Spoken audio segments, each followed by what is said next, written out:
Long time no see. Let's dive right in. So, over the last month and 5 days, I have not posted on this channel a single time. The last video I posted was me sharing that I was having everything extremely hard and I felt a lot of adversity. And then from there, I actually decided that this daily report that I was posting was more of a net negative than a net positive for me, which is super interesting. So what I decided to go ahead and do was stop and fully stop posting here my daily reports and my daily YouTube videos, but rather focus on, or now recently I got the idea of rather focusing on one good, well made video every single week on the learning lessons that I've had that week, what I've struggled with that week, what has happened that week, and so on. So every single Sunday, I'm going to record one of those and post it. Today's a Thursday because I didn't do Sunday, but I committed to, so I haven't gotten the chance to until now. So now's when I'm doing this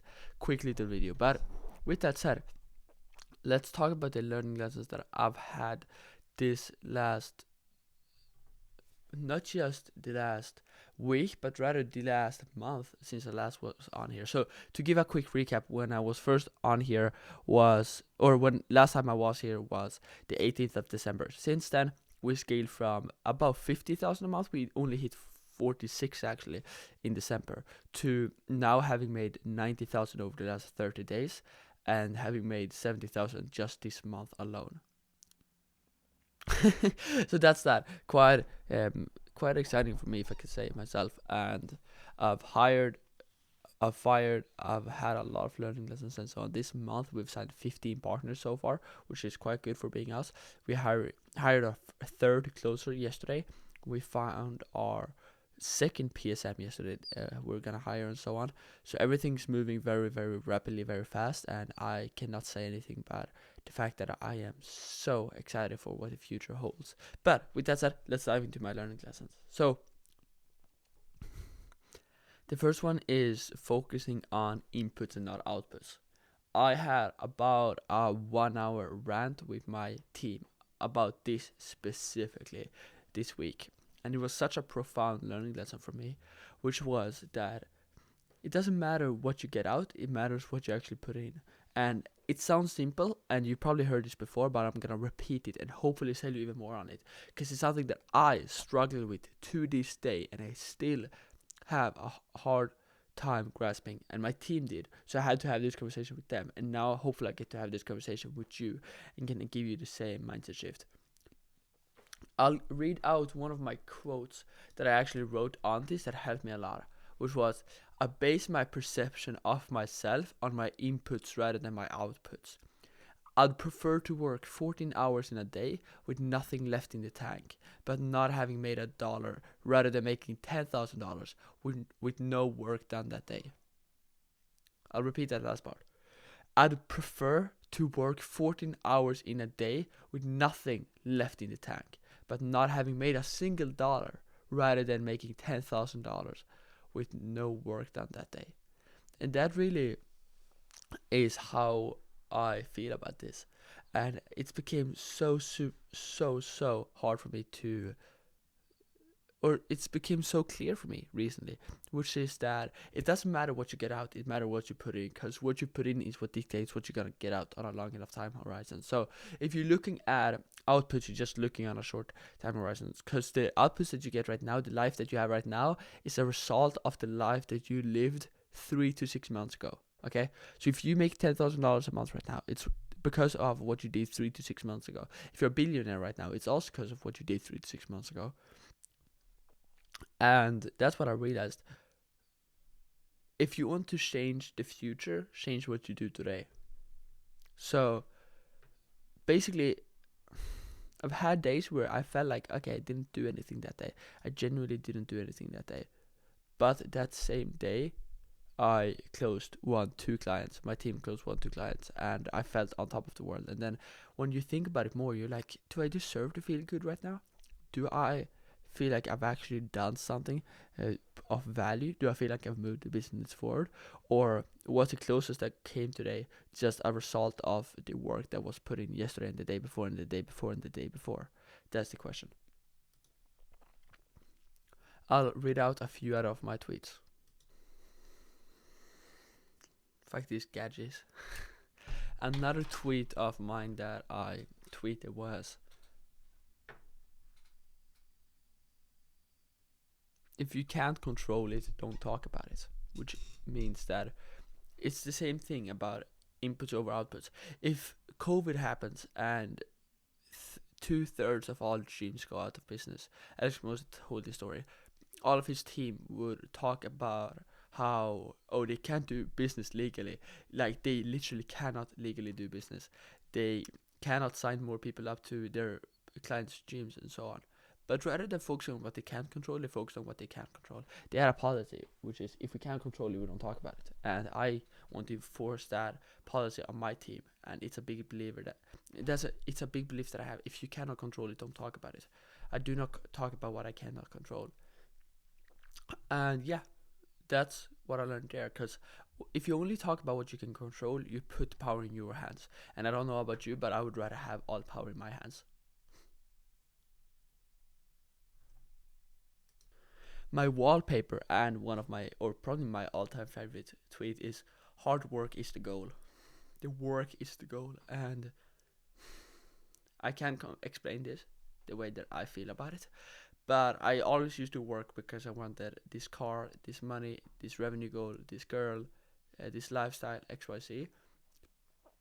Until recently, when I realized that those things, I've gotten all of the things that I could have asked for. The only thing that I got left that I asked for was like a McLaren. Other from that, like, I've gotten everything that I had ever asked for. And what changed, what I realized was that it's not what you get and the end goal that makes you happy. It's a pursuit of getting those things that make you happy, and that's what makes you fulfilled. And not happy is the wrong word, fulfilled is the right word.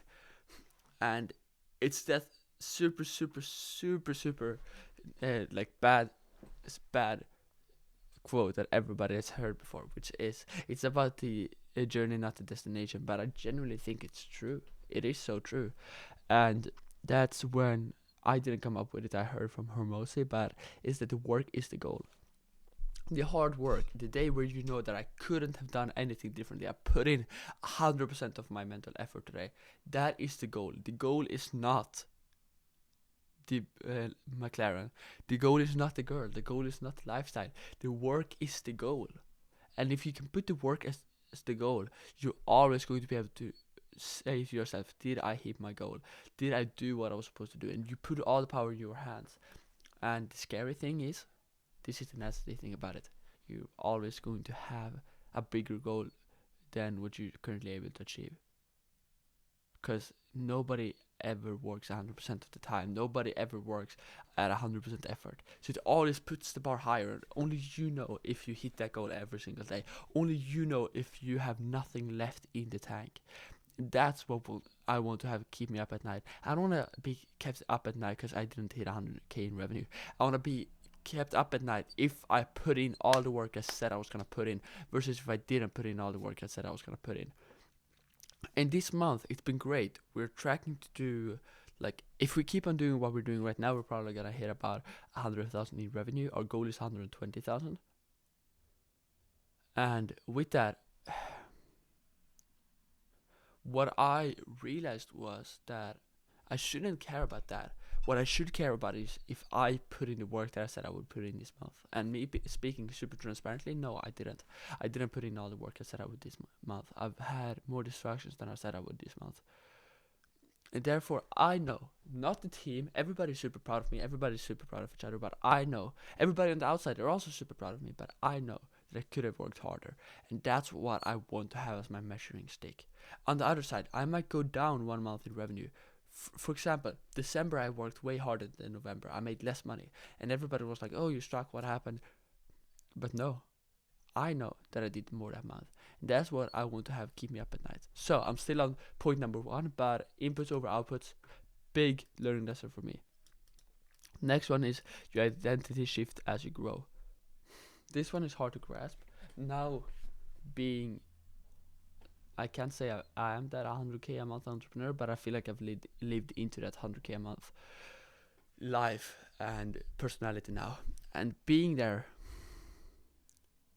It's crazy because I used to look at. I have this one very vivid memory of me being in Educate, which was Iman Gaz's coaching program, and I saw this guy. He was making 6K a month. I had made like 3, and I was like, "Wow, he's making 6K a month. He is so successful." Fast forward to now, I look at people who are making 30, and I'm like, okay, these people have started figuring stuff out. 20 is still a beginner for me. 50 is like, okay, you know what you're doing. I can have a con with you. 100 is like, okay, I can relate to you. Over 100, I can learn from you. And it's so weird how it's just shifted. And those 100K a month entrepreneurs, I don't think that there are that many agency owners that have hit 100K a month with their agency. Probably 200 of them in total. And the fact that I became one of them, or becoming one of them this week, is freaking nuts. You heard that right. This week is probably when I'm gonna hit my first 100K. It is freaking nuts because your identity shift as you grow, and you can no longer relate to the people you used to be able to relate with. You can no longer have the convos you used to have. You can no longer surround yourself with the same people if you want to keep growing. And no, I'm not saying that you can't surround yourself with your family. I'm not saying that you need new friends. I'm just saying if you want to keep growing, you need to. Because if you have the same friends that got you to 50K a month, those friends won't take you to 100K a month. And the number one influence on how successful you're going to be is your reference group. So it's not the 5 people that you spend most time with. It's 5 people that you compare yourself to. And for me, I want to compare myself with people like Alex Mosey, Elon Musk, people that are ahead of me. And that's why I spend more time consuming the content from them than being with actual friends, because that's what I want to have ingrained in my mind. And you just become a new person as you grow, and as you make more money, become more fit, whatever it is for you, you start being the person that you used to look up to. And I've never been extremely fit in the gym, so I can't speak on that, but I guess that it's the same in the gym, that when you're new, you look at somebody who's huge and you're like, this is so impressive. I hope that one day I can be there. And you look after them so wholeheartedly. And then when you're that big, you don't even think that that person is big anymore, because that's became your standard. And you just change your baseline, and your identity shifts, and you become a new person, and you think a new way. And it's interesting to look back on it, because you feel like you're the same person, but you're really not. Your thoughts have changed, your appearance has changed, your actions have changed, your friend group has changed, and it's like, what's really left?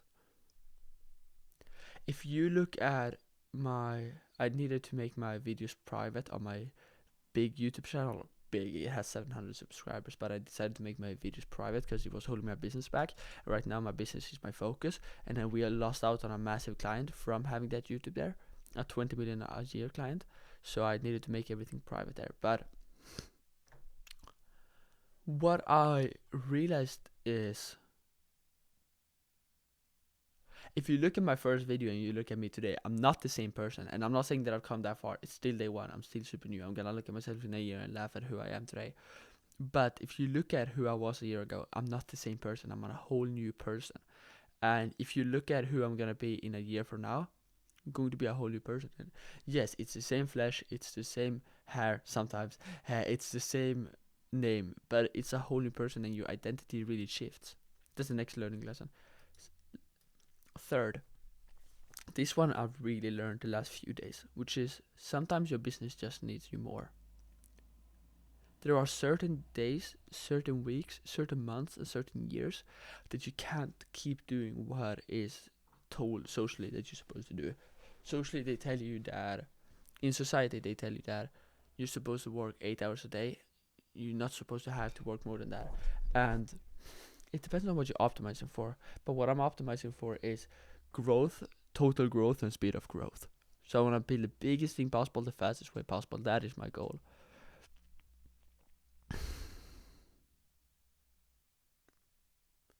And if you want to do that, and you truly know how to, you can't form with society and listen to them when they say that you're not supposed to have to work more than 8 hours a day. This week I've been averaging 10 hours a day, which is not even that much. I know that there are weeks upon me very, very soon where I'm gonna have to go up to 11, 12 hours a day. And I'm not saying it's for a lifestyle, I'm saying it's for weeks, months, maybe years. But sometimes your business just requires you to put in more work. And I'm not saying if you want to make 10K a month, I'm saying if you want to change the freaking world. Because I'm after changing the freaking world. That's what I'm after. With that said, the next thing that I realized is a brand is hard to build and it takes a lot of time, but it helps and it's worth it in the end. And Alex Moses speaks a lot about building a brand. I've always turned out my ears whenever he speaks about that and not been too interested. And that's like the one topic that I'm not interested in whatsoever, because I felt like Appointex could not build a brand. Like it wasn't feasible for what we're doing. Now I realized that a brand isn't just being famous on YouTube. That's what I thought a brand was. But a brand is also having Trustpilot reviews, having a Google My Business with a bunch of reviews.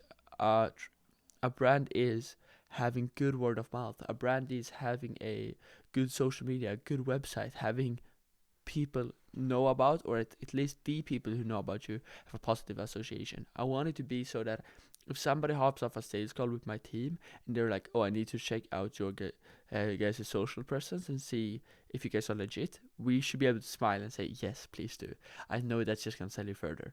I don't have any availability for the next 1.5 weeks because we're absolutely slammed with sales calls. So I'm going to send you this payment link. When you've done your research, just pay and we'll be able to onboard you.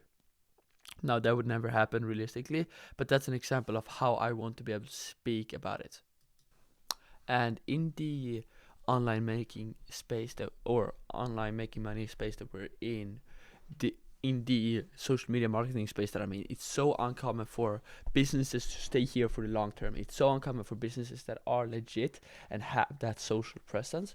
So a lot of customers, they won't be those laydowns. You only get that 3% of the market that are laydowns and know that, okay, put me on a call with a good salesperson and I'll buy. That's not most people. Most people need to be nurtured. They need to be taught. They need to be going through a bunch of content. They need to be going through reviews, seeing a good website, speaking to people and so on. And that's why, yeah, you can't stand out if you don't build a brand, or it's very hard to, at least. If you look at any multi-billion-dollar company, they all have a very strong social presence, and I think it makes it so much easier. And I think back on how many deals we would have made if we were, quote, looking more legit. So that's what my goal is. I want to build a testimonial wall with just all positive text we've gotten from partners, all testimonials we've ever gotten, all reviews we've ever gotten, all closed jobs our partners have ever gotten. I want to have a genuinely good looking, serious looking website. I want to have a lot of Trustpilot. On a Trustpilot, I want to have a social media that looks somewhat creditable. And most importantly, I want to remove everything that might be causing. Like right now, we don't have a single bad review, which is good. But if we get any bad reviews, I want to make sure that we keep that down. I want to make sure that stuff like my YouTube that was holding us back and losing us clients, we get rid of that. Because people could find me and then they could find my YouTube, which was not a good thing. Now, next thing is super small, but I started having a one-on-one call with every single team member every single week. And when you have managers, that might sound very counterintuitive, so I recommend you doing every other week.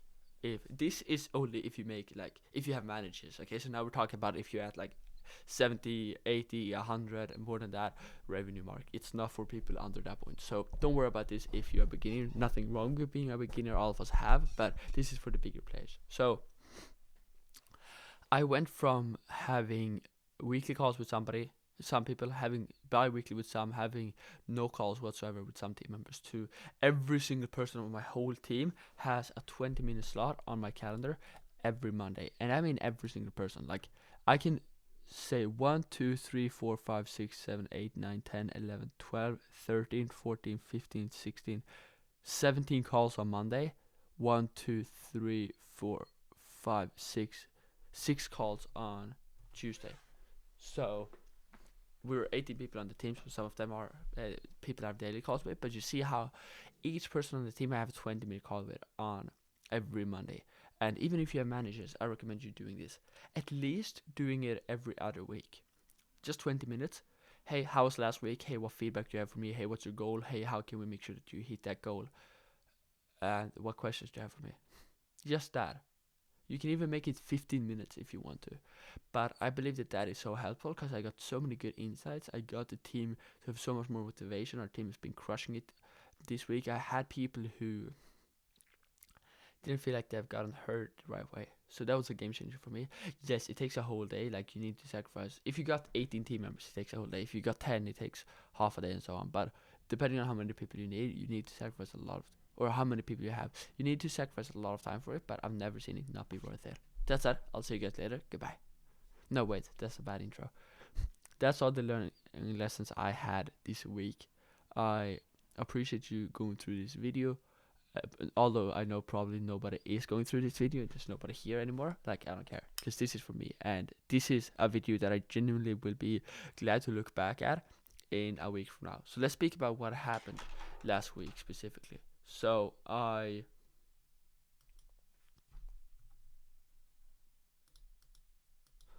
last week I had a good week. We signed 6 partners, sorry. That's really good. We signed a few new, we hired 2 new cold callers, 1 new lead coordinator that I needed to let go of because he was not good enough. And there was some shady shit about him.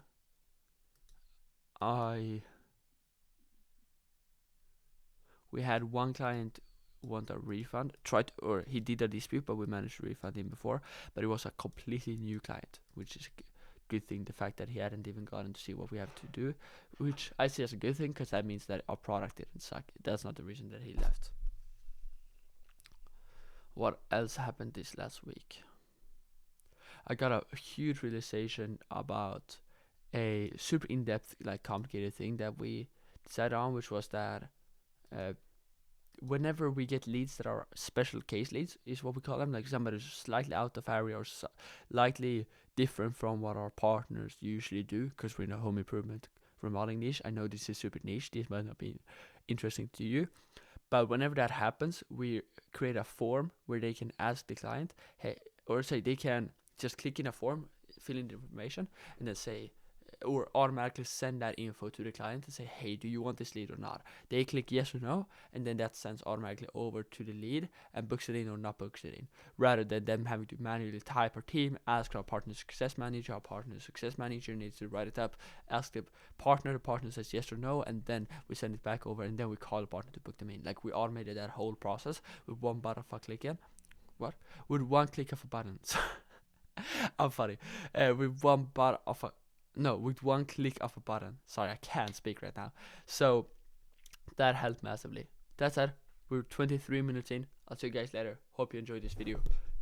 I don't care if you didn't, because it's for me. But goodbye. And you know I'm rooting for you.